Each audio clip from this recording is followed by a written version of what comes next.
Hello and welcome to the Jam Gamecast. My name's Matt and I'm your host. Along here with me is my brother Jim and my co-host. What's up, Jim?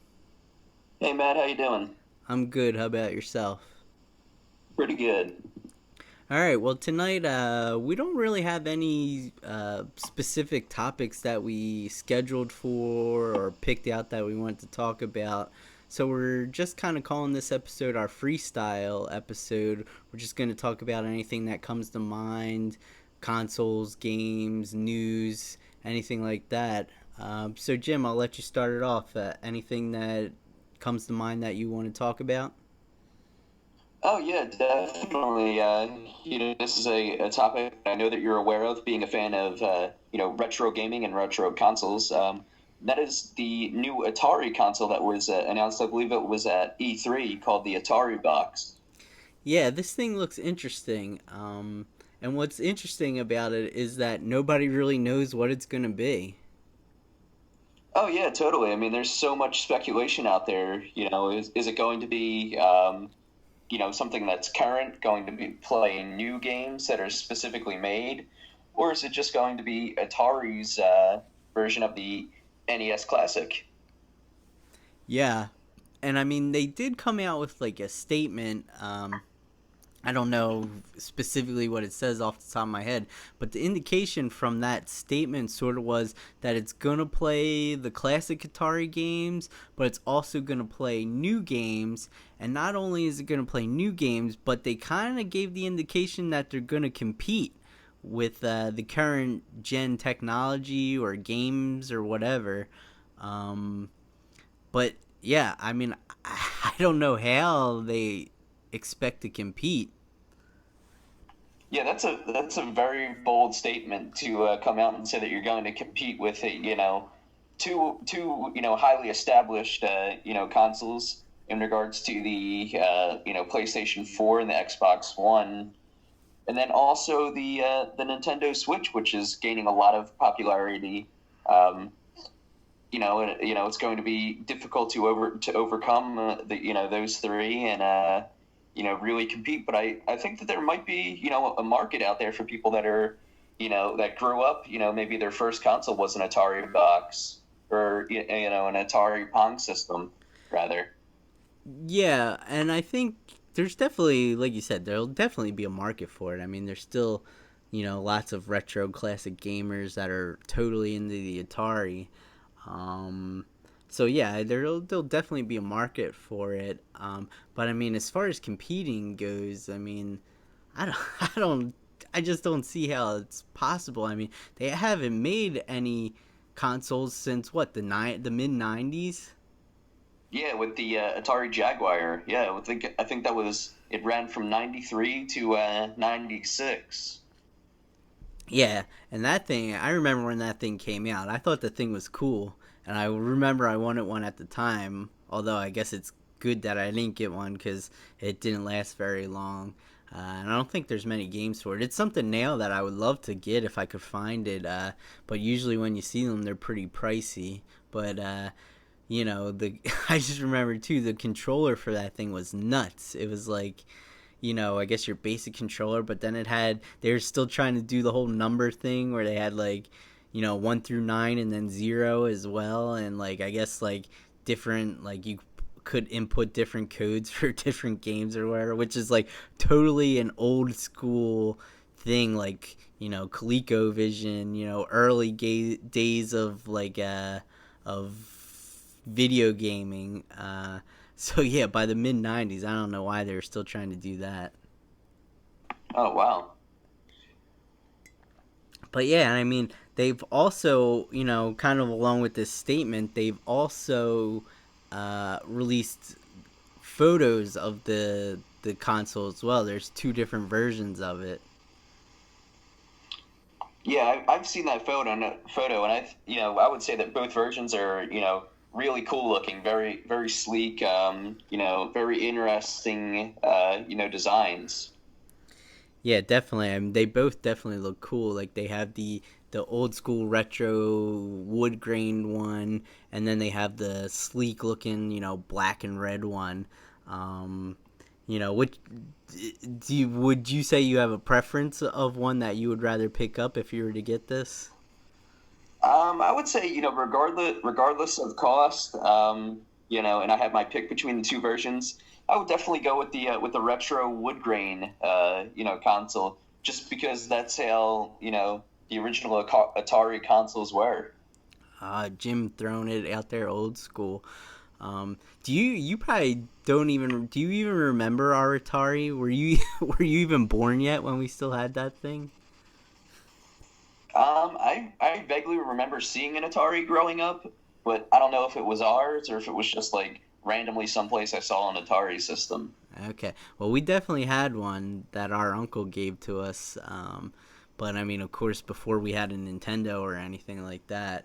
Um, so yeah, I don't even know if we would have. I don't ever know what happened to it. So I don't even know if we still had it by the time you were born.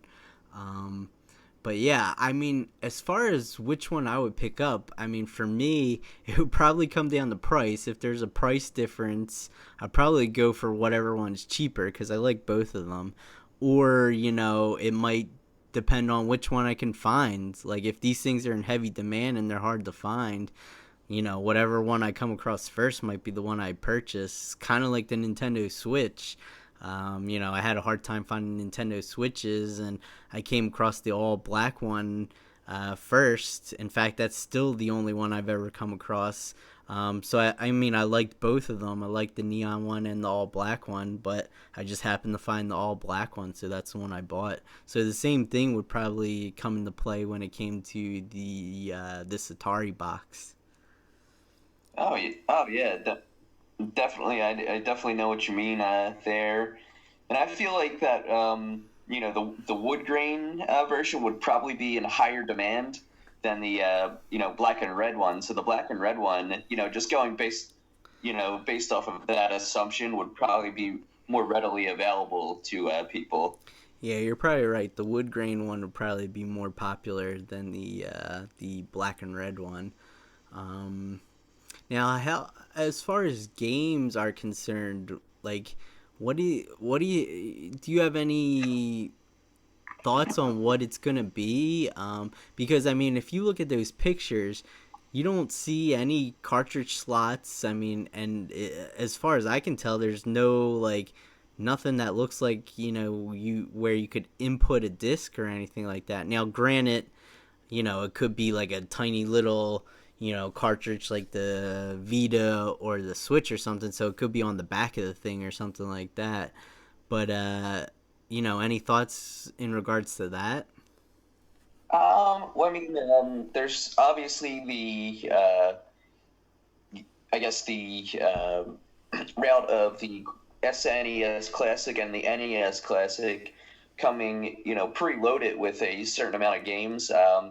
And I think Atari obviously has a large pool of games to pull from because I mean, there's the classic games, and then the Atari company has actually still been making games for recent consoles.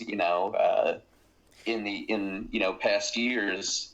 Yeah, th- I think in the last few years actually. yeah, they've still, randomly you'll see, games developed or distributed by Atari. So yeah, I mean, they still definitely have current gen games that they've been making. Um, I don't know if there'll be any licensing issues with that though. Like, I don't know if they can just say like, oh, well, we made this game, so we're gonna put it on our Atari box.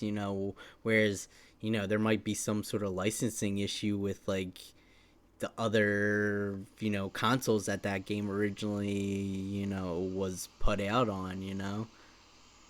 Yeah, that's true. But I mean, I think that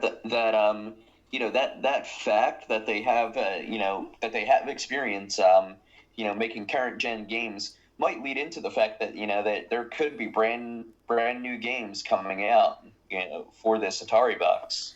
Yeah, yeah, that's a good point. And then I would be interested to see, if they're gonna have new games for it. Are they gonna? Is it gonna be disc based? Is it gonna be cartridge based? I would think it would probably be easier for them to make a cartridge type of thing, sort of like the Switch. Not as powerful as a PS4 or Xbox One, but still something that puts out a fun, cool game. Now, No, yes, certainly, yeah. I was also thinking too, because I mean, originally when you see this announcement made, you're like, okay, well, this is just going to be some sort of plug and play thing like the NES Classic or something like that. So that's sort of your automatic, thought process. But then if you think about it more, in September, At Games is releasing like the Golden Division Atari flashback thing where it's like, they've been putting out these plug and plays for Atari for the longest time now. Well, this one's like their super edition model, the golden edition, if you will. And it's going to have like 125 games on it, HDMI output, slots to plug in your original Atari controllers and everything. So, they do have that coming out as well, but, you know, that's through At Games. So, I mean, I don't know if Atari wants to put out something that's strictly through them. Um, so, that's kind of your initial thought. But then I was thinking, well, what if it's sort of like something like the Ouya console, which was a console that came out a few years ago, is kickstarted and stuff, and that was a little console where it's basically you downloaded everything and you just like went on to like their network, their little interface and store, like online store type of thing, and you just bought games that were available, and it just save them to your system, your console. Now I'm not sure if you needed some sort of SD card or if there was like some sort of internal hard drive. I mean, it was a little tiny little cube thing, so I don't know if there was a hard drive in there. So you might have needed like an SD card or something. So who knows? And maybe it'll be something like that where they'll have some sort of eShop set up where you go online and you could download new games or something like that. So in all aspects, there is no physical games for it. It's just strictly digital. Yeah, yeah, I think that that would be an interesting route for Atari to go, and that way they could also have all of their retro games available in that capacity as well. Yeah, yeah, you could have the old games on there. You could have new games, everything. I mean, that's something like that sort of makes sense to me, because I guess it's obviously cheaper to produce a console that would do something like that. Um, but at the same time, it's like I still don't know, and hopefully we're not getting the interpretation of the statement that was released. Hopefully we're not getting that wrong, but pretty certain that there was an indication that they would compete with current gen stuff that was out there. Now, that's not to say, they don't intend to say that, oh, our machine is going to be just as powerful as an Xbox One or a PS4. I mean, look at the Nintendo Switch. I mean, that's still considered a current gen console, but I don't think Nintendo has never indicated that they intend to compete on a power level with the PS4 or Xbox One. I mean, they have the Switch, but I don't think they ever meant for it to be like, oh, look, here's the Nintendo Switch. It's just as powerful as a PS4, It's just their console that happens to be out now, and they're not necessarily trying to compete power-wise with or hardware-wise with Sony and Microsoft. So Atari could be doing the same thing, This is just their version of the current gen console. Oh yeah, that's definitely a good point. But I mean, it'll be I guess sometime before more information comes out about this Atari box. I'll be very interested to learn about it, and it's something that I'm going to watch very closely. Yeah, and they didn't indicate any type of time frame, did they? No, I think I saw like I I'm not 100% sure, but I believe I saw sometime in 2018. But I'm not positive about that. Okay, all right. So yeah, the Atari Box definitely a hot subject that's out there in the gaming community right now. All right, well, just I'll kind of move on to something I kind of wanted to talk about. I was kind of excited today. There was a limited run games released today. Now, for any of you out there listening that might be unfamiliar with limited run games, it's basically a company that takes indie games or indie developed games and they produce a small physical copy run for the games on the PS4 and the PS Vita. Um, and some of the games are really cool. I kind of got into it about probably a year ago because the first limited run game I bought was Exo Drifter for the PS Vita, and I bought that July 4th of last year. Anyone who watched my Vita collection video would know that because I talk about it in there. If you haven't watched that video, go check it out.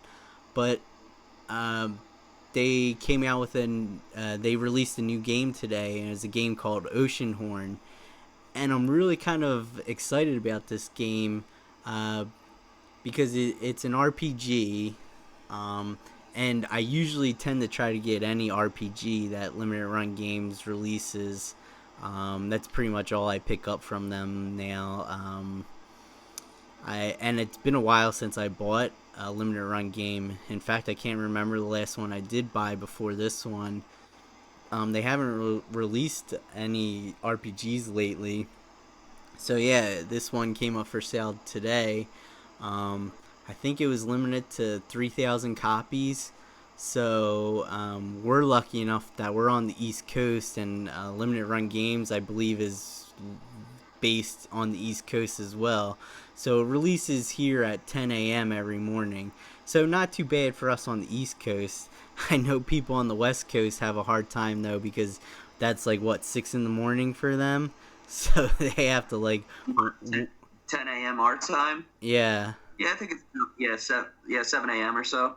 Okay, so yeah, so it's kind of early for them still to wake up and try to get these releases. So we have a slight advantage being on the East Coast. So yeah, right at 10 a.m., I made sure I was logged on and ready to go. And as soon as it hit, I snatched it up, put it in my cart, and checked out, and I was able to get a copy of it. And I later saw on some of the Facebook Vita groups that I'm in that people were saying that game it's like sold out in 2 or 3 minutes. Oh wow, that's that's really interesting. And you said that's typically I guess it had its first iteration as a just an indie game. So I guess is that mostly digital? Yeah, they're all Like, yeah, they're all like indie developed games that are released digitally on the PS4 and Vita. And then Limited Run Games comes along and I guess strikes up a deal with the developer, and they create like usually it's 3,000 copies of each game that they'll release. Usually it's like 3,000 on the Vita and like 2 or 3,000 on the PS4. And actually, anyone that says the Vita's dead, the Vita is more popular for limited run games than PS4 is. It's harder to get the Vita games than it is the PS4 games. wow. Yeah. Yeah, so like I said, this one came out today and I picked it up. Jim, did you ever hear of limited run games before this? No, I've never heard of limited run games at all. Wow, I'm actually surprised that I never mentioned it to you. But you should definitely check it out. I mean, you have the PS4. You might be interested in some of their PS4 games that they release. Usually usually I would say the majority they release them on both, but sometimes some of the games are only released on the PS4. Um, I've only ever bought the Vita copies of games. I never bought the PS4 copies of games. Although I'm excited for next week because next week they're coming out with the remade edition for what is it for the Wonder Boy game, which is an old Master System game. It was a whole series, the Wonder Boy series on the Master System, and this one that they remade was a game. It was out on the Master System, and I believe it was also out on the Turbo Graphics. Um, but yeah, it's a whole remade edition of this game, and they're coming out with it next week. It's a PS4 only. You can buy the just the standard PS4 version, or they have this sweet looking collector's edition. I'm hoping to try to get the collector's edition. Oh, interesting. What was the Wonder Boy series like? What kind of game and like what were the games about? They were like sort of like action platformer with like RPG elements and stuff like that. I think some people classify it as an RPG. Um, Other than that, I mean, I don't really know a whole lot about it because I never really played the series. I don't have a Master System, and the version of this game on Turbo Graphics, I think on Turbo Graphics is called Dragon's Curse, um, but it's kind of expensive. I think it's like around $50, so I never have picked up a copy. So I haven't gotten a chance to ever to play it, but the the sort of like the animation and the art style for this remake is awesome. It looks so cool. It's very like cartoony looking, and it just looks very cool. So I'm really interested in picking it up. And what else is cool about it is that you can also like you can hit a button and it'll switch from like the current graphics back to the old school Master System graphics, and you can play the game in the using the Master System graphics as well. Oh wow, that's awesome. Yeah, and it's That's like aw- it's completely the same looking too. I would say maybe a couple months back, the YouTube channel Metal Jesus Rocks, he actually had the developers on his channel, and they did a review and a playthrough of the game, and it is very cool looking. So anybody who wants to check out a good review of the game, check out that video. Um, but yeah, uh, I guess the game's called Wonder Boy Dragon's Curse or something like that. I guess that's the official title for it. I know that was like the third game released in the Wonder Boy series. Um, so yeah, I'm like super psyched for this one.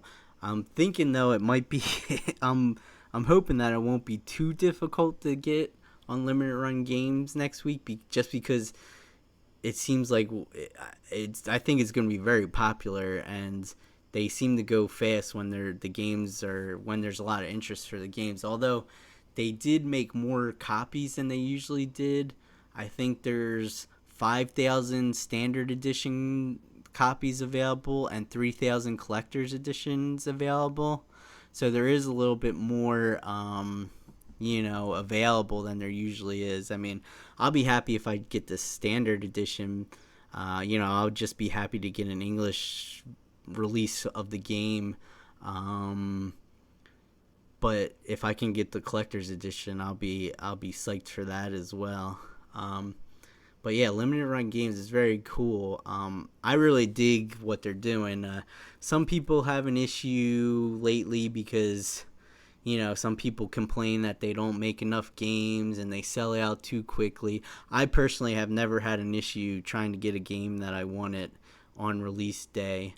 You just have to be ready at 10 o'clock, and have to be sitting there ready. And I think people run into issues sometimes too because they try to buy like every like release. Like if there's two different games released, they try to buy like both like a copy of each game, or sometimes they try to get both Vita, if it's released if there's 2 games released and it's released on the Vita and PS4, that's 4 games you have to go through and put in your cart and stuff. So I think sometimes people try to do that and it takes too long, you know. Whereas I just usually am buying 1 game and 1 copy, and I don't really have an issue doing that. Oh yeah, that's definitely a good point, and I think also it kind of it might hamper some people because it is 10 a.m. and I assume that they come out any day of the week. So I mean, if it's 10 a.m. On the East Coast, a lot of people are in the middle of their workday. Yeah, they it is always on a Friday. It's always Okay, Friday. Yeah, always so Friday. yeah, always a Friday. It's usually every other week they do a release, but this time round, Oceanhorn released today. I think next week, uh, Wonder Boy releases, and then I don't know if it's the week after or the week after that or 2 weeks after, but there's another game that I'm excited about. It's called Ys Origins. Ys is like, of course, a famous RPG series, and their limited run games is releasing an English copy of Ys Origins, which is really surprising because usually that's like Falcom owns that series, and I know usually, I'm not sure who usually releases those games, maybe Xseed or NIS or something like that. But I'm surprised Limited Run Games was able to work out a deal with Falcom to release that game. But yeah, I'm excited for that one as well. So yeah, Okay. there's a lot of releases in the next 3 4 weeks that I'm really psyched about. After like not buying a game for months. Like I said, I can't. It might be like since like last one I might have bought might have been like September, October, or something like that.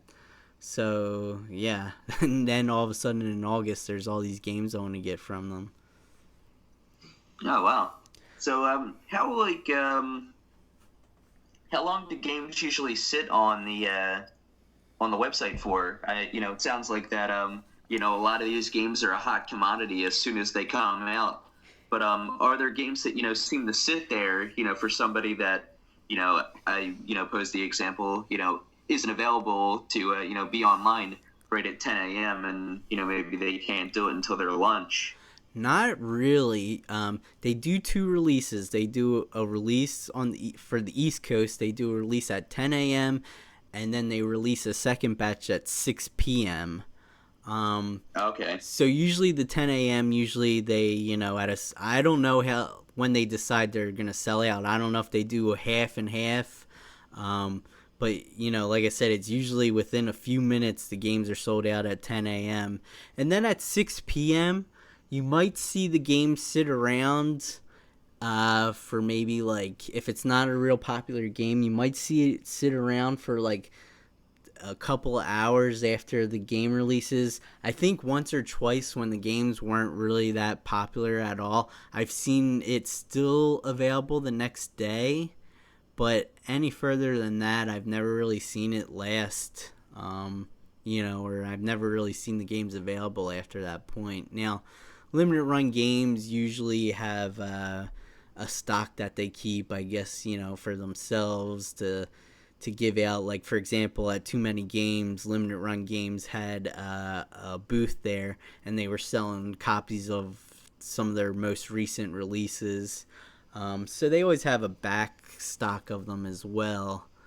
But yeah, you don't really see them available. Like I said, very popular games like the game today that was released, like even the 10 a.m. release was sold out within 3 minutes, and then so was the 6 p.m. release. It was sold out within a few minutes. And like I said, the ones that aren't popular games, maybe a couple hours, and like once or twice I've seen them still available the next day. Oh wow. So it seems like you have to be pretty much on the ball with this website. Yeah, you have to be ready when those games are released.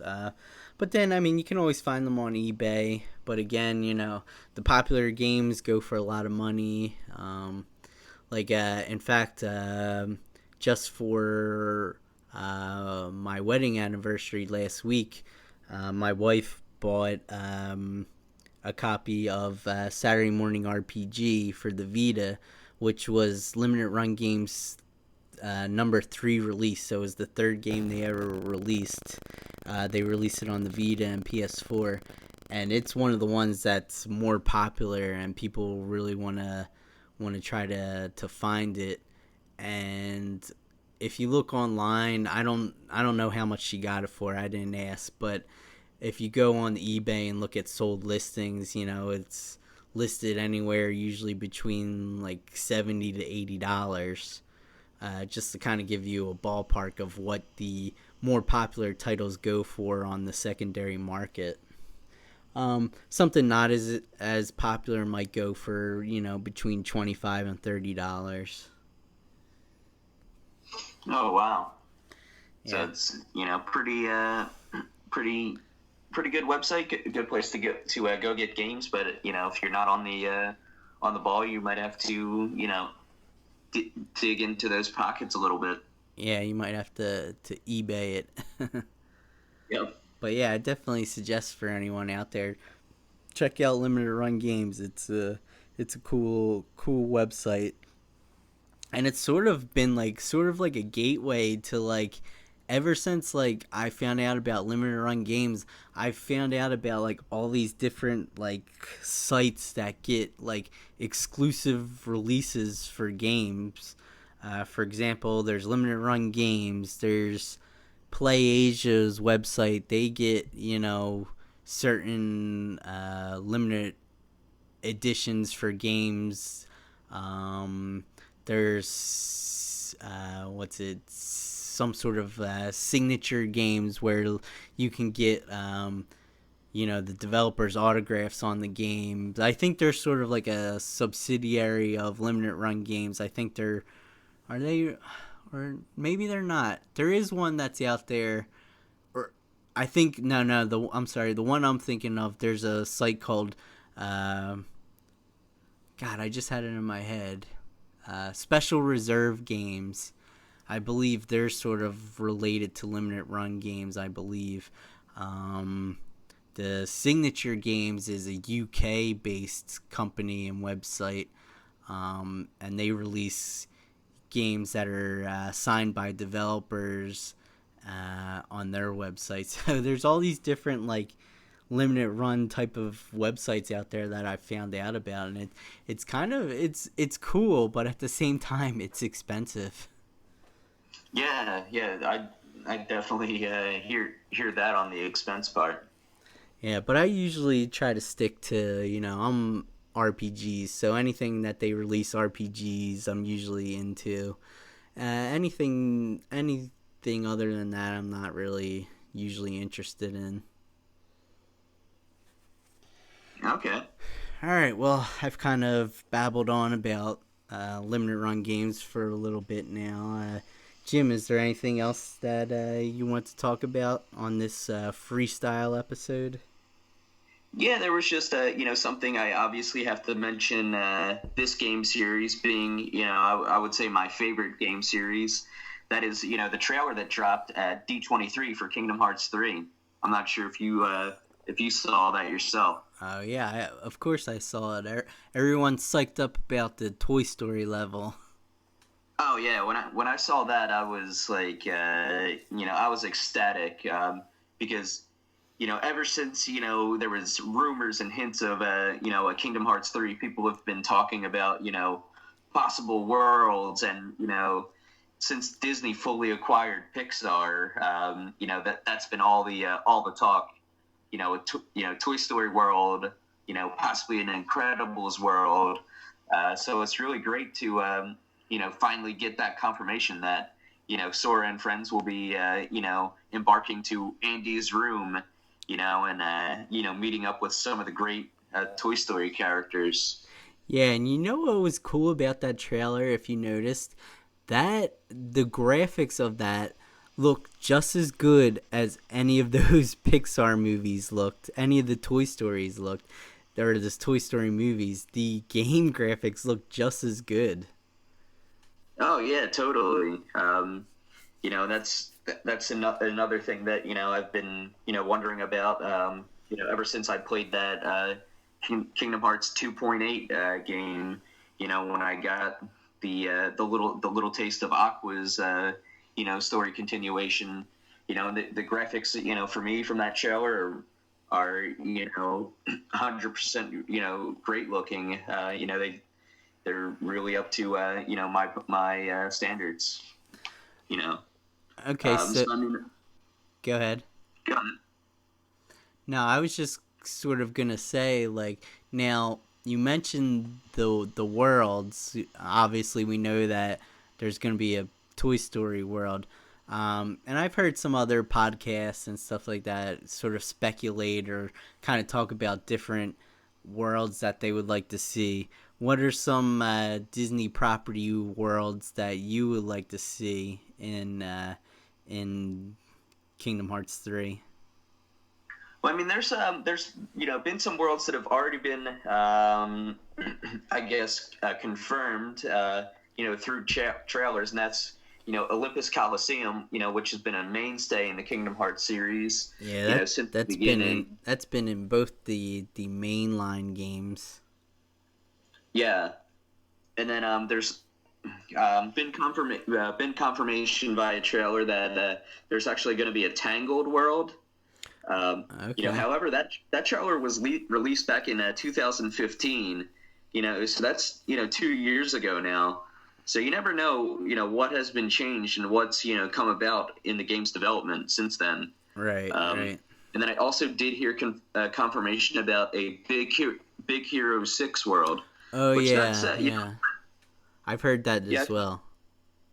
Yeah, I find that interesting because I actually thought that movie was, was very good, very interesting, concept. The way with the heroes and everything for that matter. So I think that would be an interesting world. Um, Yeah, that would be an interesting world, and technically a Marvel world, if you want to say, because Big Hero 6 was a Marvel comic. Um, oh, I did not know that. So that'd be oh, really? You that. never knew that? No, I didn't know that. Big Hero 6 was a Marvel comic. Yeah, Big Hero 6 was a Marvel comic. I guess maybe the first series of that maybe came out in the 90s. And then shortly, maybe a year or two before the movie came out, they kind of tried to update it and come out with a new series of it, which I own those issues. For a while, I was a pretty heavy and big comic book collector. In fact, I still have my comic book collection. I don't really read as much as I used to, but yeah, that's a Marvel property. Well, Disney owns Marvel, but that was a Marvel comic book before it was ever a Disney movie. Oh, yeah, that actually leads me into my next point.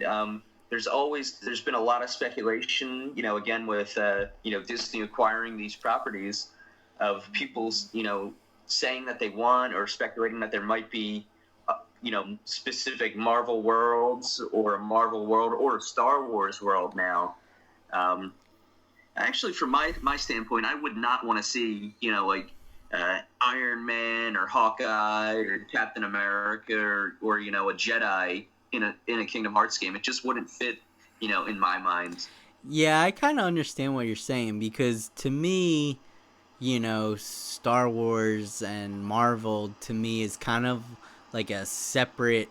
I kind of almost think of them as being separate from like Mickey Mouse and Donald Duck and Goofy and Aladdin and all that. For me, they're kind of like their own universes. Although, I mean, I guess you can make the argument that every movie is its own universe.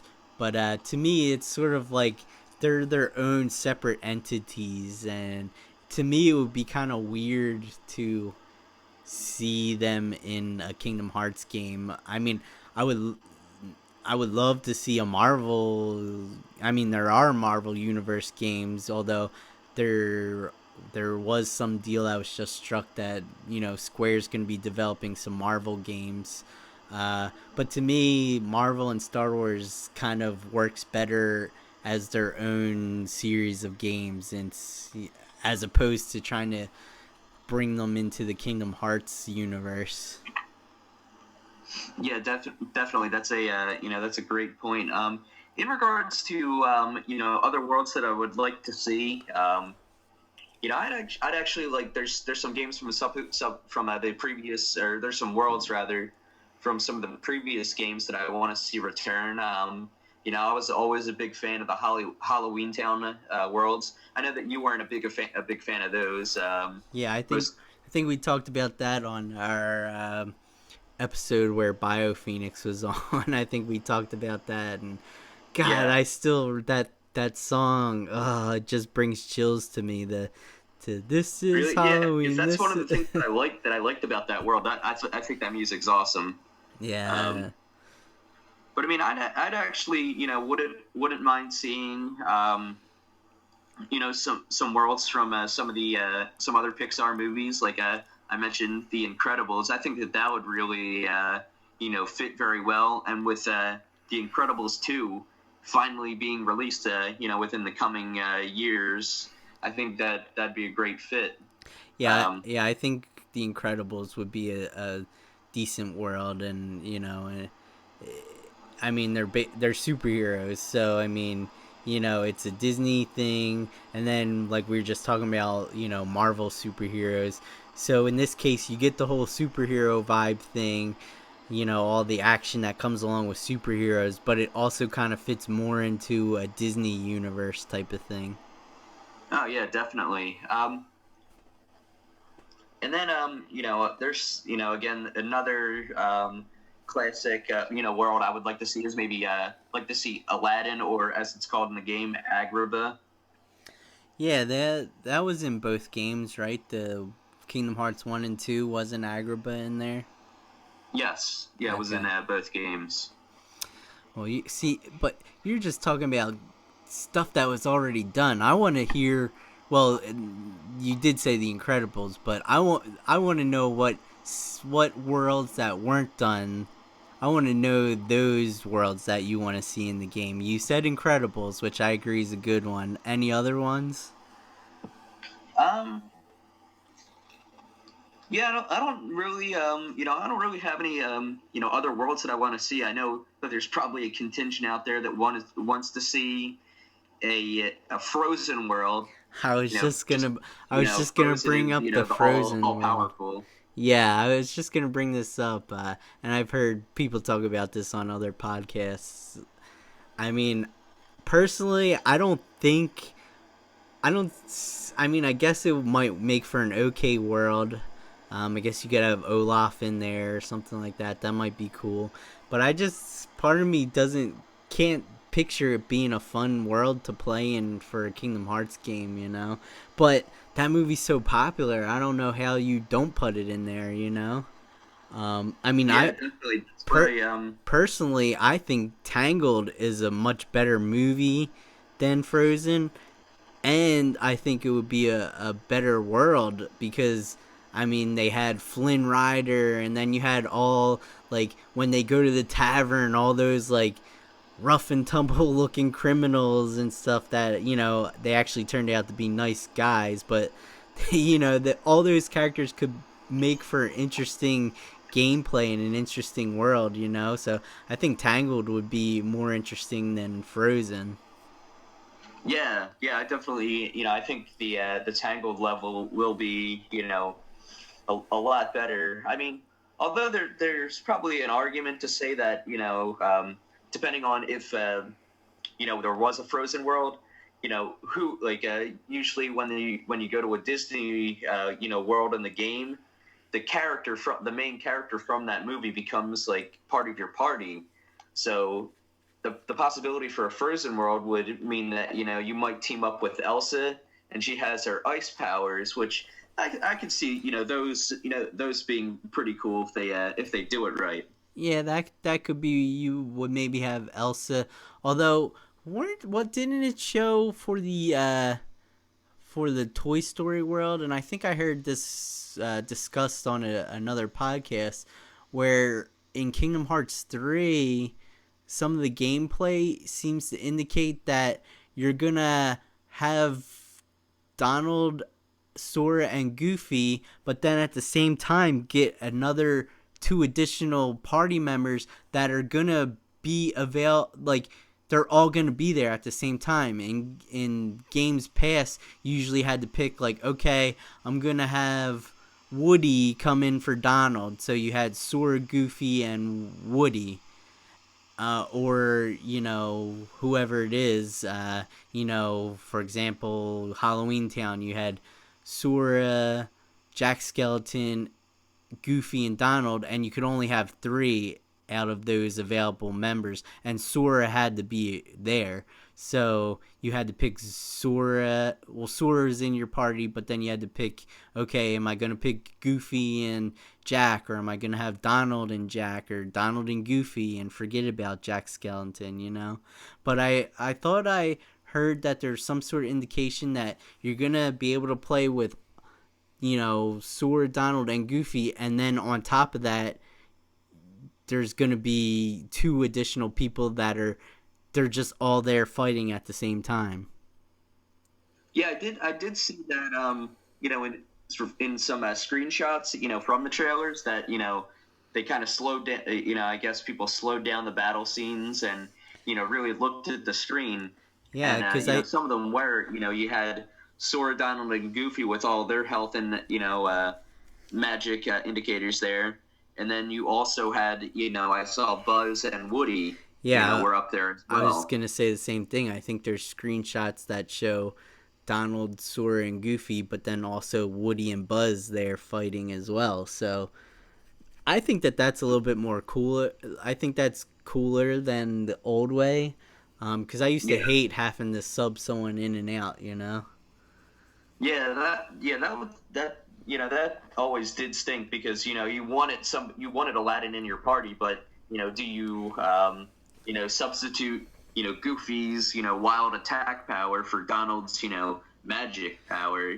That was always what you had to think about in regards to the strategy for the rest of the world. Yeah, that's what I didn't like about it, because the character from the specific world you would get, you always wanted that person to be in your party, but then at the same time, I was always worried about, well, if I put Aladdin in and I take away Donald's not going to level up, and Yeah. Donald's one of your main party members that you have for the whole game, so you want him to level up. Aladdin's only there for Agrabah. So it was always something I didn't like, having to make that choice.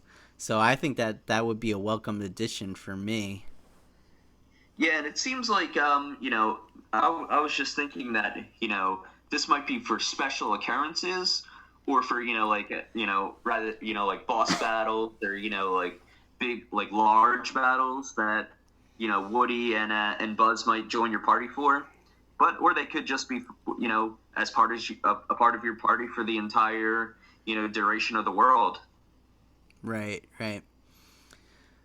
Well, I'm gonna say, and this is kind of like an old school pull here, but I always thought, I don't know if I ever mentioned it to you, but I always thought that the world from the Disney animated movie The Black Cauldron, I always thought that would be a cool world, because it's very like dark and medieval, and it's a very gothic type of spooky setting, and the villain from that movie is the Horned King, and he's super scary looking, and I think he would make for a good level boss in the game and everything like that. And it would be very cool, because not many people know about this movie. When you usually bring it up to people are like, what's the Black Cauldron? I never heard of it. But it was released in 1985, I believe,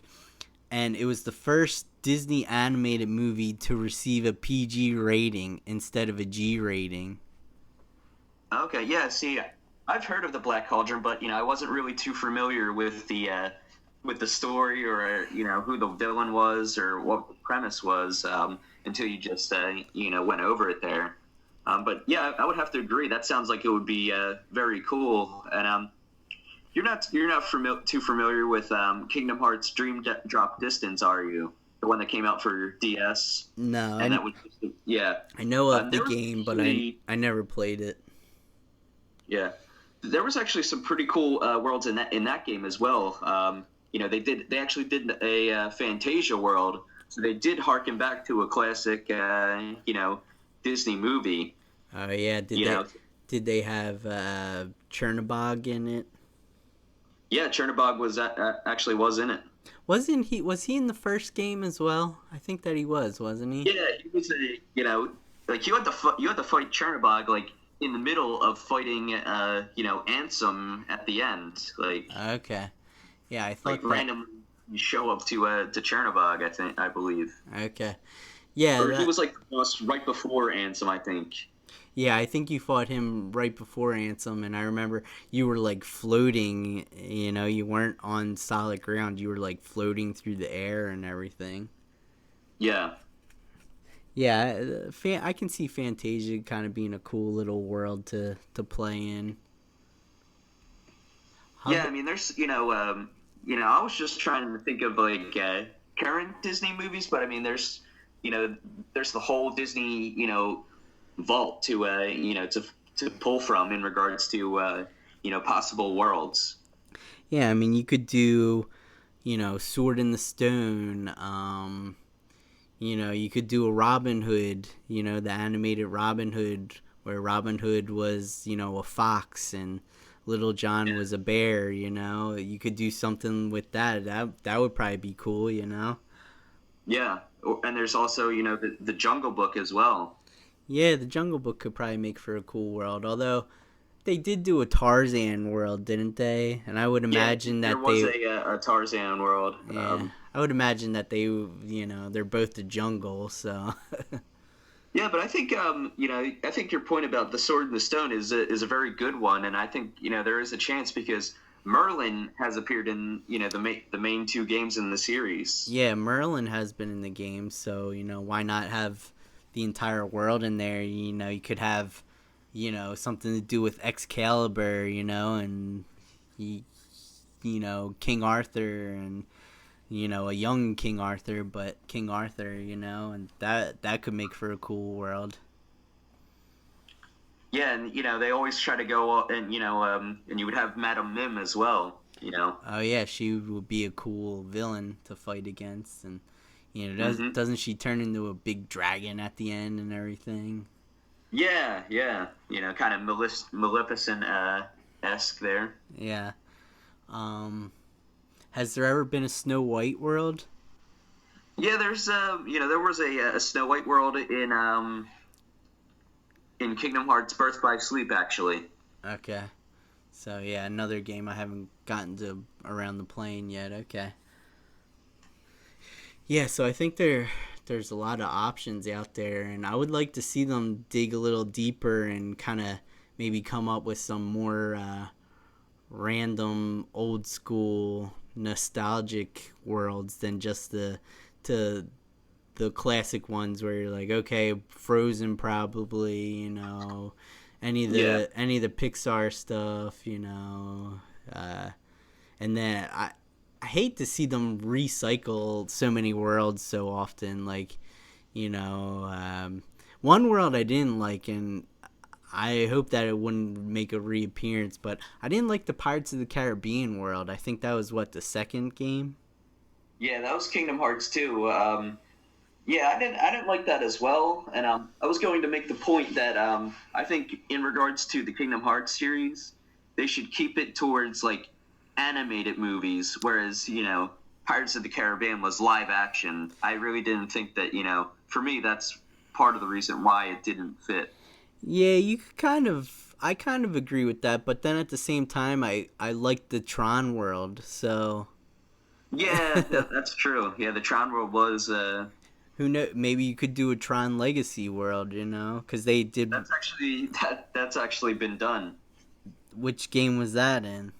That was a Dream Drop Distance, actually. Ah, see, I gotta catch up on my Kingdom Hearts games. Was it cool? Yeah, yeah, I thought it was done very well because I mean, again, just like in Kingdom Hearts 2, you enter the grid, and the grid, that's not really like I guess real per se. It's more of it does have its elements to where it's starkly different from the from I guess the real world, you would say. Yeah. Now, talking about the whole like animated first live action, it kind of makes me think, well, maybe you could do Mary Poppins, which is a mix of both. That might make for a cool world. But then also, I think actually this would be a cool world. But how about a Roger Rabbit world? Yeah, A, yeah. Roger a Roger two, Rabbit like World would be like pretty you interesting. could be in It, Toontown, and you could have the taxi in there, and what was Christopher Lloyd's villain's name in that movie? I can't think of it, but he was a pretty wacky, cool, crazy villain. yeah, yeah. I think with that one that would be an interesting world as well. Yeah, yeah. I mean, when you really think about it, a lot of movies come to mind that you're like, oh man, that would be awesome, or this would be awesome. You know. I'm calling it. My top two picks are Black Cauldron number one, and then I want to see a Roger Rabbit Toontown world. Those are my two top picks for worlds I want to see in Kingdom Hearts 3. Nice. There's some good picks, some really obscure picks. Yeah, and I think that's why I like them, because they're kind of obscure. Like I think Roger Rabbit would probably be considered more known than the Black Cauldron, but you don't never really hear Roger Rabbit referenced anymore. Yeah, yeah, that's definitely a good point. All right, so some good Kingdom Hearts discussion. We'll kind of move it on, kind of transition. I guess I can kind of, speaking of Square Enix games, there was sort of a announcement as far as the Square Enix game that I'm interested in. Um, I think it was just this week they released more information and pictures from, and I think a trailer as well for the Tokyo RPG Factory's new game, which is called Lost Sphere.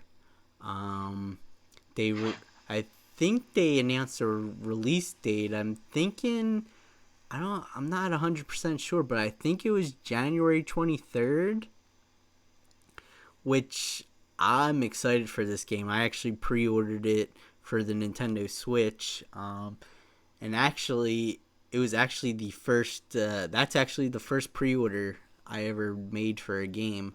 Not really into the whole pre-order thing, but I saw that announced, and I was really interested in it. So yeah, I went ahead and pre-ordered it. So yeah, I'm really psyched for this game. Sort of the next Tokyo RPG Factory made I Am Setsuna, and this is gonna be their second release. So I'm psyched for this one. Do you see anything about this game, Jim, or are you interested in this one at all?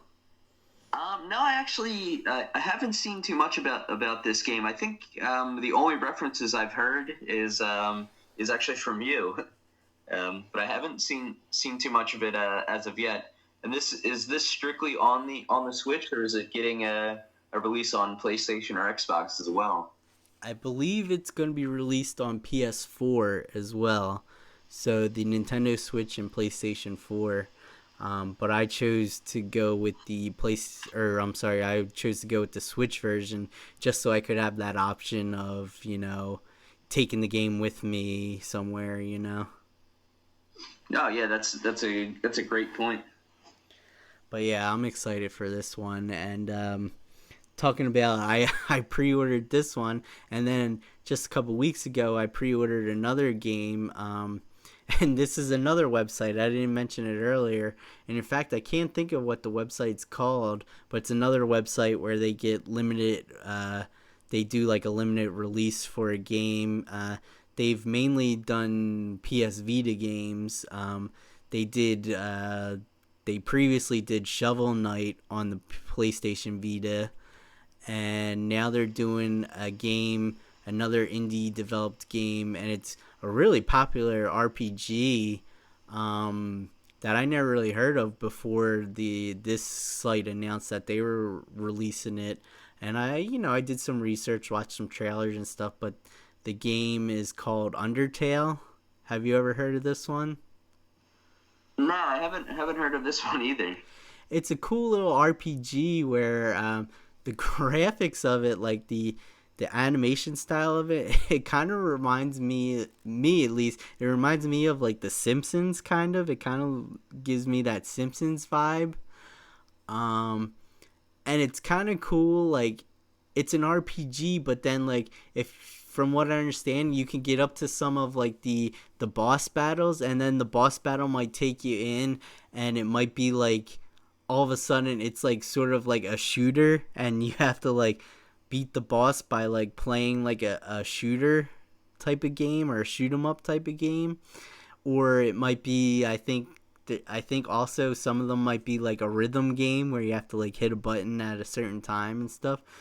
But a lot of people, love this game and really have a lot of love for this game, and it looked pretty cool to me. And it's sort of like a limited release game. It's an RPG. It's on the Vita. I love my PS Vita, so when I saw that announced, I was like, yeah, I'll pre-order that. So I pre-ordered the Vita version. I Now that I'm thinking of it, they're also releasing a PS4 version, and I think a PC version as well. But I pre-ordered the Vita version, and they have like a special collector's edition. I kind of checked out the collector's edition. There's not really, the box is cool looking, but there's not really anything that appeals to me in the collector's edition. I think they give you like a little locket type of thing, which is also like it plays music, like a music box type of thing. So there's that, and I think there might be like a soundtrack and a little art book or something like that. I wasn't really interested in that for the price. I think the price was like $65, and the just the standard edition was $25. So I was like, I'm just gonna get the standard edition. Yeah, that sounds like a good move. A good move there. Yeah, yeah.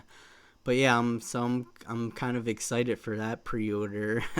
So now I'm kind of like, oh, what other cool pre-orders are there out there? But those are the only two that I've done. There's not really any others out there that I'm willing to get. I usually don't really buy into the pre-order thing. I think kind of what attracted me to Lost Sphear and Undertale was kind of that they're going to be harder to find. I think because Undertale is a limited release, and I think Lost Sphear is only released on Square Enix's website, so you're not going to be able to go to GameStop and get this game, at least not right away. Maybe if people trade it in or whatever. But yeah, I think they're going to be harder to find, so that's why I went ahead and pre-ordered them. Okay. How about you? Are you really into the whole pre-order thing, or?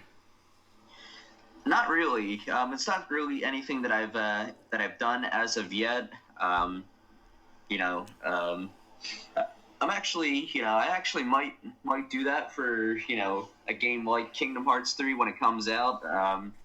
Because I'm not one that will run out to GameStop or Best Buy or wherever. The night of release to go pick up a game. But I mean, I have a lot of games on my shelf that that I probably should play. So so I try not to really go out right away and pick up a game. So it doesn't really matter to me. If a game comes out, that I have to go get it, I can wait for most games.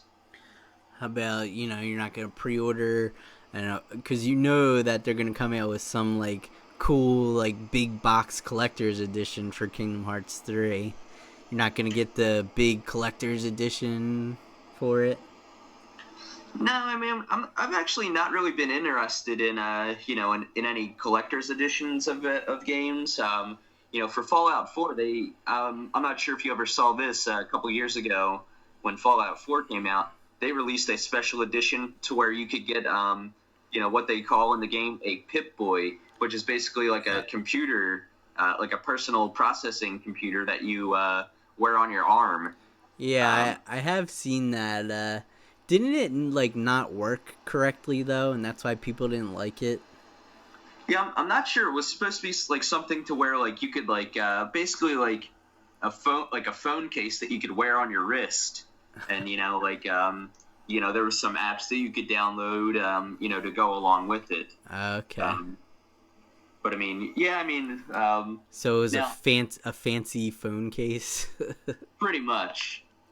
Um, yeah, I mean that doesn't mean that if there is something cool announced for Kingdom Hearts 3 that maybe if there is some cool release that you can get, I might consider it. But I mean, as of right now, I'm usually really that type of thing doesn't really interest me.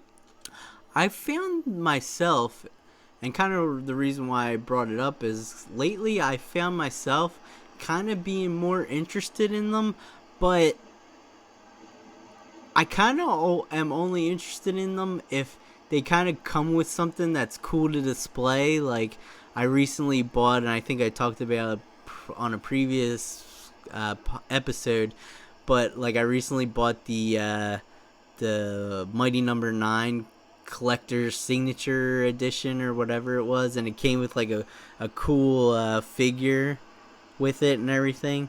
Um, so I'm kind of finding myself becoming more interested in stuff that comes with like figures to display or something like that. Like I think on the PS3, like the Tales of Exilia 1 and 2 came with some pretty cool figures. Um, Zero Horizon Dawn came with this big box set that you got like this big statue with of the main character and everything. So I find that kind of collector's editions that come with something like that are kind of interesting me more. Yeah, okay. Yeah, I mean, there are pros and cons for it, but I mean, yeah, in my mind, I just kind of I just kind of want to play the game, and I don't really, I don't really care about collecting a statue or anything. But that doesn't mean that once I play the game, I might actually look for someplace where I can get that that kind of paraphernalia. Yeah, you're not really into like displaying your games or anything like that. You just kind of have them in like a bookcase type of thing. Yeah, yeah, that's kind of how I am. I'm just kind of like, oh, there it is. Yeah, I'm more so. I like to display mine and kind of set up like little displays. Like, I love to get figures and then kind of display them with the game as well. Like, I bought the Cloud amiibo. So like I have the Cloud amiibo with like my copy of Final Fantasy VII, and which I also have like the old school original figures, the Cloud figure that came out. Like they came out in 1997. So when the game came out, like I have that figure as well. So it's kind of cool. And I recently also bought from Persona 4 because I'm playing that now and I'm totally into this game and loving this game. But was able to find like a cheap. It looks like a statue, but it's like a PVC figure of one of the characters. Her name's Yukiko, and I was able to get it for like a really cheap price. So I have that figure displayed with my copy of Persona 4 on the PS2, and it looks really cool. So I'm kind of getting. I don't want to get too crazy with getting the figures, but I kind of am finding myself more interested in that. But mainly if I could get them for cheap prices. Like I got the Mighty Number 9 one for like $20. The Persona 4 figure I got for a cheap price, and the amiibos don't go for much. So I'm kind of getting more interested in stuff like that to kind of make my displays look a little cooler. Okay. So yeah, just sort of a little topic I wanted to kind of bring up and talk about. About Cool. so any other items that you wanted to talk about? Just something that I wanted to kind of mention. You know, as you've mentioned before on the podcast, I'm kind of the podcast resident esports expert. So one thing that has been like a hot item, on the in the last few weeks has been franchising for two specific games. League of Legends in North America, and then Overwatch throughout the world. I'm not sure if you've seen anything on Facebook or anything like that in regards to blurbs. No, not really. I don't really follow anything that is related to esports. The only thing I know, I guess, is if you want to consider as esports, is Splatoon 2 came out on the Switch, and I know they're trying to get that game into the esports thing. But other than that, I don't know anything about esports really. Okay. Yeah. So I mean, they've I know Riot for League of Legends, and then Blizzard for Overwatch has announced. Well, they announced their franchising models a while ago. And now there's been the application process for organizations, and recently, I guess within the last couple of weeks, there's been an announcement from Blizzard in regards to 7 locations or organizations that have been named for you know I guess Overwatch teams. Oh, so that's pretty cool. So it's kind of they're trying to sort of make it like I mean, for lack of a better thing to call it, they're trying to make it like an actual league where they're gonna have the franchises like in different cities. So is that how it's gonna be? Yeah, that's I think that's their ultimate goal. So like they're gonna have like, oh, this is the Overwatch team from New York, New York, or from L.A. So is it gonna be something like that? Yeah, and actually, New York and LA were two of the cities that were announced. And I actually, forget who the specific owners of those spots are. But then there was actually a franchise announced for Miami and Orlando, but that's just one franchise, and their area is more Miami and Orlando, which doesn't really make sense to me from a traditional sports standpoint because from what I hear, Magic and Heat fans don't get along very well. Okay. So yeah, I mean, traditionally, I think you think like, oh, those are two completely different cities, but I guess you have to sort of think about this in terms of it's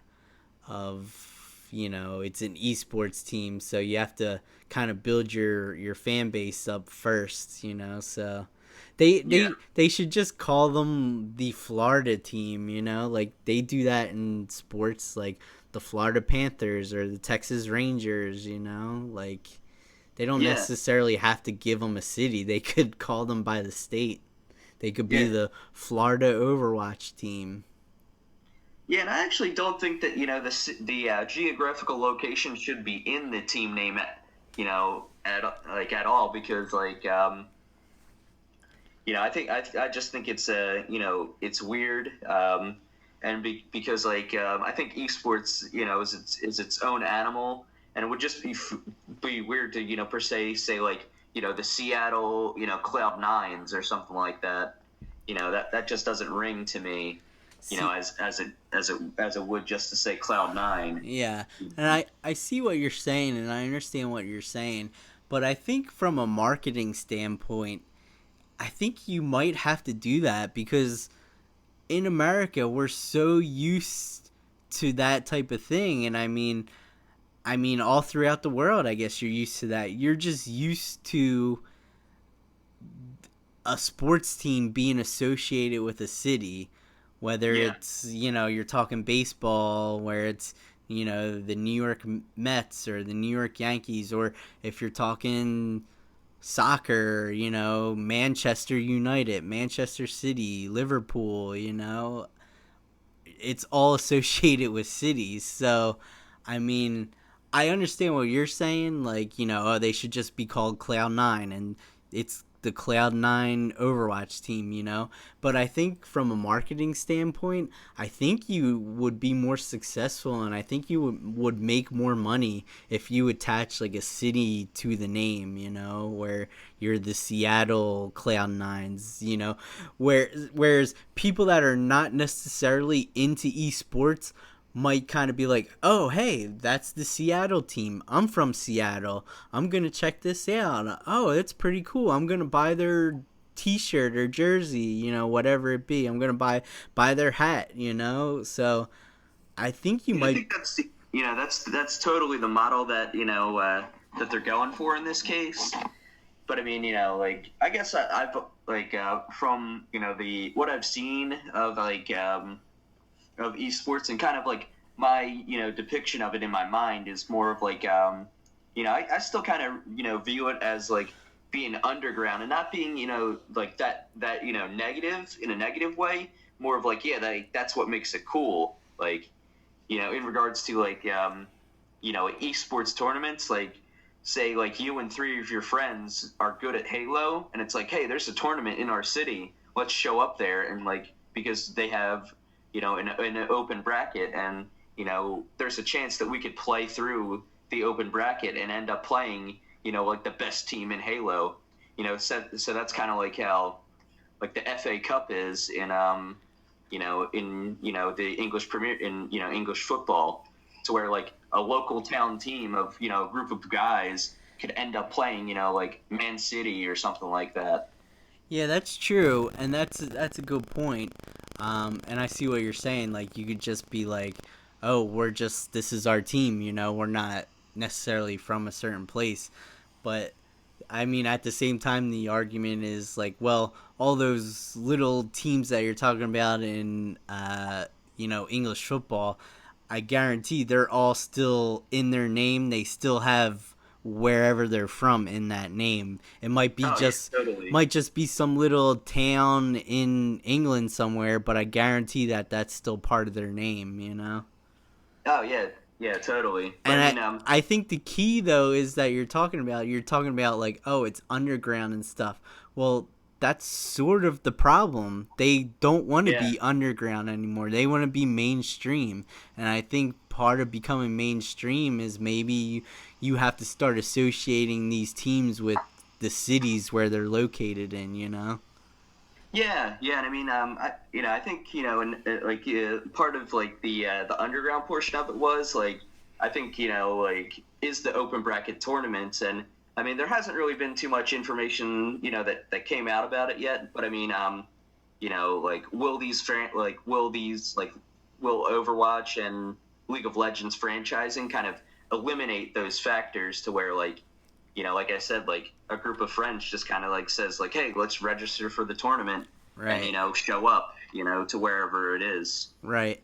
And I You know, think part of it though is too like I think it kind of, if you're a soccer fan or football fan, I think it's a little bit easier to understand because there's in football or soccer, especially in Europe, there is usually multiple teams from the same city, and that's something that in US sports that you don't really usually see. There's not usually multiple teams in the same city, with the exception, I mean, usually it's New York and LA. They usually have two teams.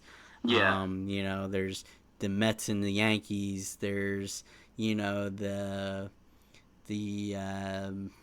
yeah. There's the Rangers and the Islanders. the Rangers and the Islanders. I was thinking of basketballs. There's the Lakers and the Clippers, both in Yeah, LA. they So play at the steam. They both play at they the they Staples Center. play at the Yeah, same stadium. And that's a lot more common in soccer and football. I think you have, and especially it's sort of the way the systems are set up, where these teams are just like they're local clubs, and they just play and they're relegated through the systems. Like, you can be a team, that starts out in the third division in English football, and if you're good enough, you can make your way all the way up to the premiership. Whereas in US sports, typically there's no relegation, because nobody's going to invest in a team that could eventually fall down to like the minor leagues, for lack of a better term.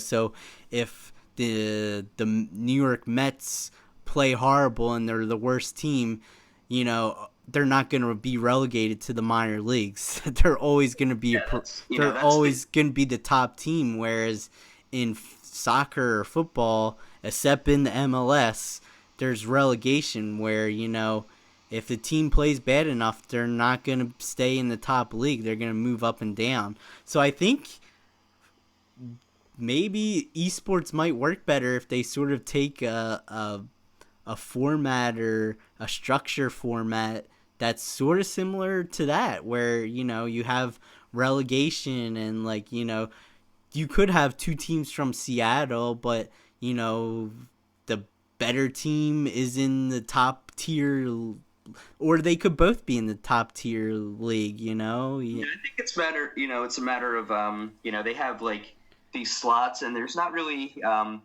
7 teams have been announced for the Overwatch League, which, I mean, seven's kind of an odd number, and they're not all in the same location geographically. Like, they're all not in North America. And nothing's really been announced for the League of Legends as of yet, and I guess it is a matter of getting sponsorship. A team isn't, or an investor rather. Somebody's not going to want to invest in a League of Legends team that comes in last place and they lose in the relegation tournament, and get sent down to the Challenger Series, which is the second tier. So I mean, I think I think there is definitely pros and cons to franchising. There might be teams that are able to get a franchising spot because they gain investors, and there's gonna be, unfortunately, teams that don't get a spot because they don't have the investor money, which, I mean, it'll kind of suck for those fans of certain organizations, but and it also could deal with the fact that there's only going to be 8 spots in North America for the League of Legends or Overwatch league. Now, is this league? I don't. You sort of mentioned something, but I wasn't really sure what you meant. Is the league going to be worldwide, or is it only a North American league? There isn't really for Overwatch. There's been, I believe, there's a location. There's a team that's located in Seoul, Korea, and I think there might be another one in another location in Korea. Then I think there was another team in Shanghai, but it isn't really clear if it's going to be like a world league where they're going to have to where a team from say New York is going to have to fly to Korea for matches. Okay. Now, the only other thing I maybe foresee with this being a problem is, think about this. Baseball, football, hockey, basketball, whatever sport you're into, those sports are always going to be popular. I think the problem with these esports is, like, how long is Overwatch going to be a popular game until the next big game comes along? Like, to me, that sort of could be an issue. Like, how long is Overwatch going to be a popular game, before people are like, oh, we're not into Overwatch anymore, we're into this other new shooter, and like, that's the only other thing I kind of foresee with these teams. Like, they're going to invest all this money in an Overwatch league. Well, what happens when Overwatch isn't popular anymore? Yeah, that's definitely something that's been on my mind, because Overwatch is pretty much within its like first year as a game, and I mean, I personally think that it's pretty fun to play, but I mean, it's really chaotic if you're trying to like, watch and follow it without having played it yourself. And I mean, I think still, even if you've played it yourself, it's still a little chaotic. Yeah, and Which I think part of the problem is too is like again the to compare to other sports like baseball, the rules are always going to be the same. They might change little things here or there, but the main game and the main play of the game is relatively unchanged for as long as baseball has been around. Whereas, like, okay, they might have, this is the first version of Overwatch, you know, but then they might make, like, okay, here's Overwatch 2 now, and the gameplay could be a lot different than what the first one is. So you might be good at Overwatch 1, but then what if you're not good at Overwatch 2, Yeah, that's definitely, that's always a point with a lot of, like esports games. I mean, the developers release updates and, like the game pretty much changes, to where you were good at, say version 1, and then like you said, you could be terrible at version 2, which I mean, that's the thing that I was kind of always that I was also wondering about, like the players and how talent's going to be, scouted and found for these leagues, when you don't have Well, you know probably like you said, like if these investors are serious and they're investing in this team, they're gonna go out to these local tournaments and scout talent and like say, oh, this guy is pretty good. We're gonna scout him for our New York team. So yeah, I mean that's I'm I sure it'll just hope probably work like that. there's yeah, I just hope that there's tournaments like that out there, like that Well, can maybe get a little bit of notoriety, well, whereas they're streamed on YouTube or Twitch or something, if where it's not just like if you have like 30 people that are just kind of like, hey, we're gonna start our own tournament, and everybody put in $25 into the pot. Well, you know if there's not, then the team should make their own and be like, oh, yeah, like a we're tryout gonna tournament have or yeah something, we're yeah. yeah exactly. It could be like a tryout tournament. Like they could announce we're having our own tournament, and you know they could even like say the winner will get a spot on our team. And then while they're there, they could scout other players too. Yeah, yeah, I think that would be an extremely cool idea. Actually, I would be really interested in that. Be like, oh, that's pretty cool. I'm gonna watch this tournament. Whoever wins gets a spot on the team. yeah, I yeah. think And I mean, I I think think that that would be awesome. yeah, and I mean, there's probably teams that already have have that type of stuff in the works, or have might have even done that already. Yeah, yeah, I'm sure it has to have been out there. Otherwise, how do you find players? Yeah, yeah. So I mean, it's that's just kind of what I wanted to mention with it. That the my thoughts on the pros and cons of franchising and these two esports that have announced it. Okay, cool. Yeah, you'll definitely have to keep us posted on that because now that you're talking about it, I'm kind of more interested in it, and I want to. Yeah, I mean, I think it's like I think it'll be cool. Depending on like how many spots are announced for for each league. Like, is there gonna be 10? Is there gonna be 12? Is there gonna be 10 with the chance of adding up to 16 teams by 2020 or something like that. It'll be Right, interesting. right, cool, cool. Well, definitely a cool topic. I'm glad you brought it up. Um, all right. Well, there was nothing else that you really wanted to talk about. No, no, that was pretty much it for me. All right. Well, we can kind of move on to our usual, I guess, topics that we usually talk about. What are you playing at the moment, Jim? Well, I did finish. I had been playing Final Fantasy 15 for the longest time, but I did go ahead and beat that game, beat the main story. Nice. How was it? I thought the main story was really good. I thought the villain of the game was pretty well done. The the final boss battles were were pretty good. Cool, cool. Now the real question is, do you want to sell your copy to me for $20? No. Well, I had to try. Yeah.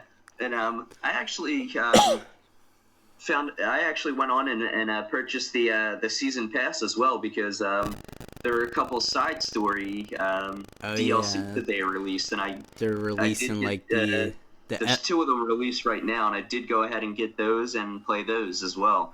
okay, those are like the different episodes I'm hearing about, right, for each character.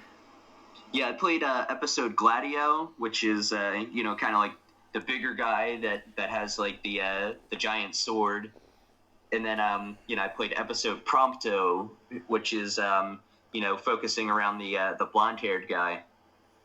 Okay, cool. Maybe And I I actually liked the episode Prompto. I actually thought the gameplay of that was a little bit was pretty cool, and I liked some aspects from that better than some aspects from the main game. okay. Maybe I should wait for like a ultimate edition where they have all the DLC included. Yeah, because I know that there's a. I think that's probably a good idea because I think there's going to be there's at least going to be one more side episode with a possibility for more. How much was a season pass for that game? I think it might have been $25. Man, so like you pay like what, $60 for the game, then 20 additional bucks for DLC. Yeah, And see, I'm not into that. Just give me the game. I'll pay $60, but give me the whole game. Don't do all this DLC crap. yeah. I'm always the same way. But I mean, that's how they get you though. It's like, oh, you want to get this new thing? Yeah, Yeah, unfortunately. I want that, but Yeah, we're bleeding dry unfortunately. here. Unfortunately, that's sort of the way that gaming works nowadays. Yeah, yeah, certainly. Okay, well, so you're finished that game. What are you playing now? I'm actually playing a new pickup of mine. I've been playing Horizon Zero Dawn. Nice, nice. I still don't have this one either. How is it? This game's amazing. I really love it. It's like right up my alley in regards to game genre, story background, mythos, everything of that matter. As soon as I started playing the game, I was hooked, drawn in. Nice. Yeah, everyone pretty much has the same reaction to this game. They talk about how great it is. I'm definitely, it's on my pickup lists. I have to pick it up, but I'm just waiting to get it for cheap. Yeah. But how far into the game are you? Would you say? Oh, I think I'm pretty far. I've done pretty much all the side quests, and then I think I just have maybe there's still some of the main quests, but I'm not sure how much left of it there is. I've just been trying to level up my character a bit and kind of explore the world a little bit more. Cool, cool. They just recently came out with a DLC for this, right? Or it's coming out very shortly. Yeah, I think that there was a DLC announced at E3, and I believe it said the holidays, but I'm not positive. Okay, all right. Maybe I'll also have to wait for the Ultimate Edition for this game too. Yeah, yeah, yeah. Okay. All right. Well, I think I was playing it in the last podcast, but I'm playing Persona 4 Golden on the PS Vita, and I kind of mentioned it earlier when I talked about the figure that I bought. But yeah, I'm digging this game. I'm really really liking this game. Um, I'm about 40 hours into it. It's really cool. I like the gameplay. It's sort of,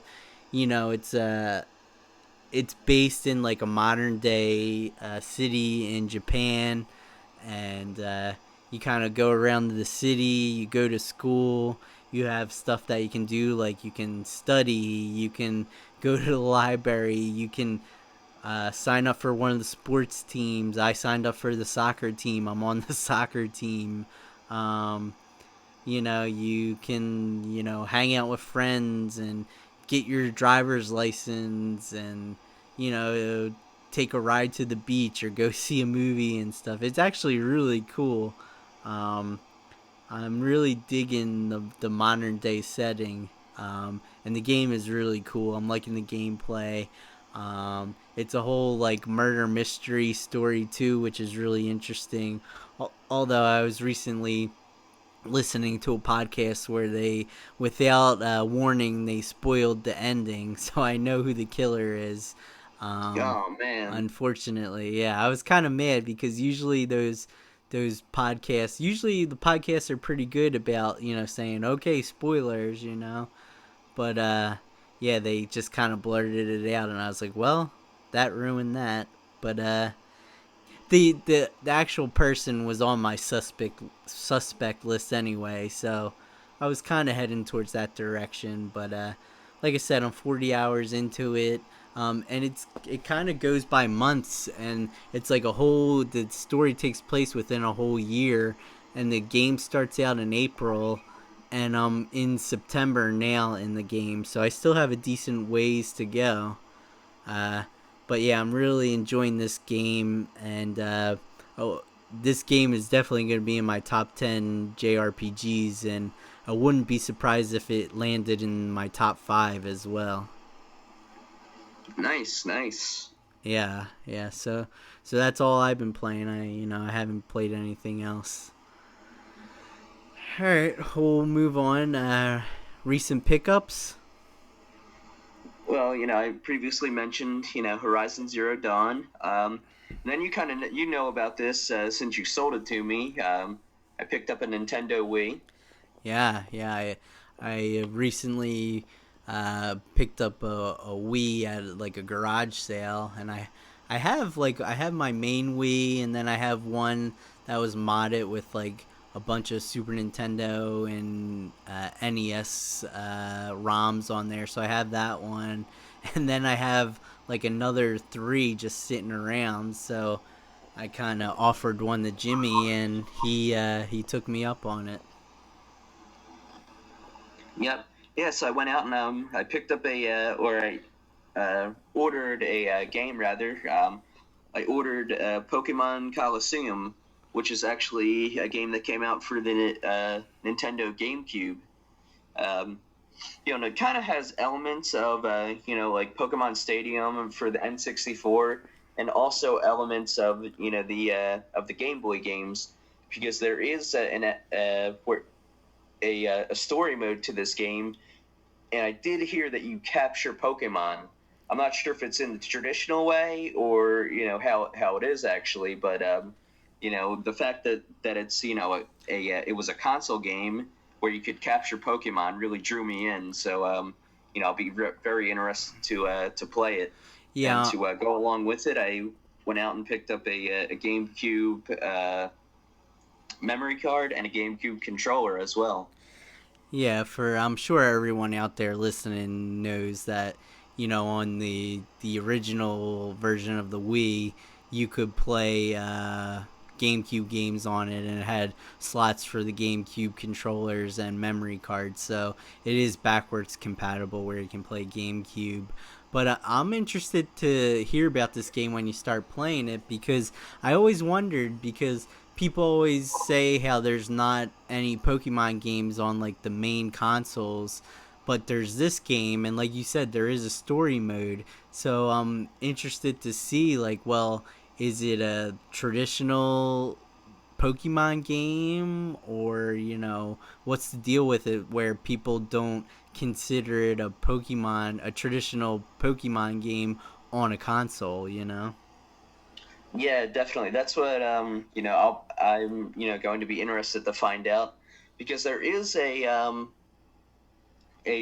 sequel to it called, I believe it's called like Pokemon Coliseum Gale of Darkness, or just could be called Pokemon Gale of Darkness without the Coliseum.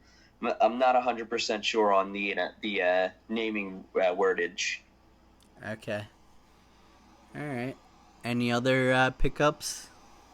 No, that has been my main pickups, since the last episode. Okay. Yeah, and I mentioned some of my recent pickups earlier. Like I got Saturday Morning RPG. Um, a couple other Vita games I got. I got a game called Demon Gaze, which is sort of like a dungeon crawler RPG type of game that I picked up. Found it on at GameStop, and then another the other game I got recently is sort of like a Dynasty Warrior type of game. Where you just sort of run around and you fight like loads and loads of enemies and just kind of hack and slash through them. But it's part of the Neptunia series, and this one's called like Mega Tagmention, uh, Blanc, and Neptune versus Zombies. But yeah, so it's part of the Neptune series of games, and I got it on the Vita. That was another GameStop pickup. Um, so those are the games that kind of stick out to me. I usually kind of pick up games because I'm consistently picking up games for the PSP because you can find them cheap. Um, I got I think I mentioned them on the last podcast. I got like X-Men Legends 2, um, Neopets RPG type of game. But I think I mentioned them on the last podcast. So yeah, and besides the games I talked about that I pre-ordered and the limited run game from earlier today, um, those are all my recent pickups. All right, well, so I think that'll do it for tonight's episode. I think that this freestyle format was pretty good. It worked out pretty well. We'll definitely do more of these, especially since it's sometimes hard to come up with the specific topics for these podcasts and keep coming up with new topics. So I definitely like this freestyle or free form type of style that we did tonight. So we'll have to do more of these in the future. Oh yeah, definitely. I really like this style, and like you said, sometimes coming up with topics is pretty difficult. Yeah, yeah. All right. So any closing words, Jim? Um, Not really. Just thanks to everybody for listening. If you like the video, go ahead and give us a like. Leave a comment. Let us know what you think on some of your thoughts, such as worlds you might like to see in Kingdom Hearts 3 if you're a fan of the series, and anybody that might be an esports fan. Leave your thoughts on franchising. Yeah, yeah. Like Jim said, leave your thoughts in the comments. If you enjoyed the episode, give us a like. If you disliked it, give us a dislike.